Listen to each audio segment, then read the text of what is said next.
కిరణ్ కుమార్ రెడ్డికి BJP Rajya Sabha seat ఖరారైనట్లేనా? Kiran కు పదవి ఇవ్వాలని సీఎం చంద్రబాబు కూడా రికమెండేషన్ చేశారా? ఆ మధ్య చంద్రబాబును కిరణ్ కలిసింది కూడా అందుకేనా? ఇక కిరణ్ కు రాజ్యసభ సీట్ ఇస్తే బీజేపీకి కలిగే ప్రయోజనాలేంటి?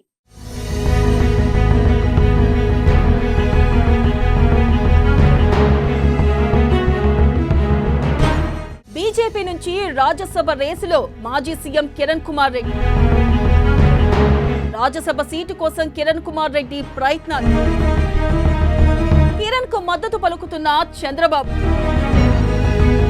జగన్ కు కౌంటర్ ఇవ్వాలంటే కిరణ్ తోనే సాధ్యం.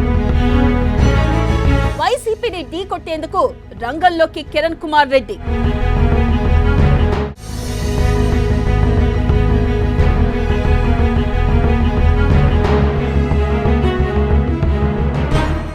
ఏపీలో 3 రాజ్యసభ స్థానాలకు త్వరలో ఎన్నికలు జరగబోతున్నాయి. టీడీపీ, జనసేన, బీజేపీ ఒక్కో స్థానం తీసుకుంటాయని ప్రచారం జరుగుతుంది. టీడీపీ, జనసేన అభ్యర్థులు దాదాపుగా ఖరారైపోయారని టాక్ వినిపిస్తోంది. బీజేపీ నుంచి మాత్రం పలు పేర్లు ప్రచారంలో ఉన్నాయి. రాయలసీమకు చెందిన యువనేత, ఏపీ బీజేపీ మాజీ అధ్యక్షుడు, ఓ మాజీ సీఎం కూడా రేసులో ఉన్నట్లు తెలుస్తోంది. అందులో అన్ని సమీకరణాలను బేరీజు వేసుకున్న అనంతరం రాయలసీమకు చెందిన నేతలకే రాజ్యసభ సీటు ఇవ్వాలని కేంద్ర పెద్దలు నిర్ణయించినట్లు తెలుస్తుంది. ఈ నేపథ్యంలో ఒకరిద్దరు నేతలు గట్టిగా ప్రయత్నాలు చేస్తున్నట్లు తెలుస్తోంది. అయితే బీజేపీ రాజ్యసభ సీటు కోసం మాజీ ముఖ్యమంత్రి కిరణ్ గట్టి లాబింగ్ చేస్తున్నారని సమాచారం. ఆ దిశగా ఢిల్లీ పెద్దలతో ఆయన మంతనాలు కూడా చేస్తున్నారట.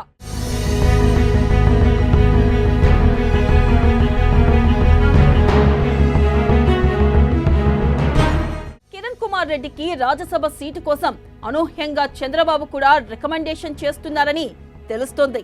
ఆ మధ్య చంద్రబాబును కిరణ్ కలిసింది కూడా అందుకేనట. కిరణ్ కు రాజ్యసభ సీట్ ఇస్తే వైసీపీని మరింత డిఫెన్స్ లో పడేసినట్లవుతుందని చంద్రబాబు భావిస్తున్నారట. దీని వెనుక పక్కా ప్లాన్ ఉందని గుసగుసలు వినిపిస్తున్నాయి. రాయలసీమలో కూడా వైసీపీ ప్రభావం ఎక్కువగా ఉంది. జగన్ రాయలసీమ నేత కావడంతో సాధారణంగానే ఇది కలిసొచ్చే అంశం. అందుకే వైసీపీని ఇరుకున పెట్టాలంటే రాయలసీమ నేతను ప్రోత్సహించాలని బీజేపీ పెద్దలకు చంద్రబాబు సూచన చేశారట. కిరణ్ మంచి వాగ్దాటి, విషయ అవగాహన కూడా ఉంది. జగన్ కు స్ట్రాంగ్ కౌంటర్ ఇవ్వగలరు. ఈ అంశాల ఆధారంగా కిరణ్ కు రాజ్యసభ ఇస్తే బెస్ట్ అని చంద్రబాబు సూచించినట్లు తెలుస్తుంది.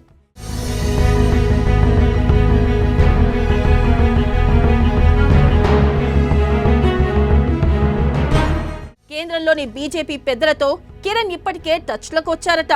తనకు పదవిస్తే ఏం చేయగలనో కూడా వివరించారట. ఈ నేపథ్యంలో పలు అంశాల ఆధారంగా కిరణ్ వైపు కేంద్ర పెద్దలు కూడా మొగ్గు చూపుతున్నట్లు టాక్.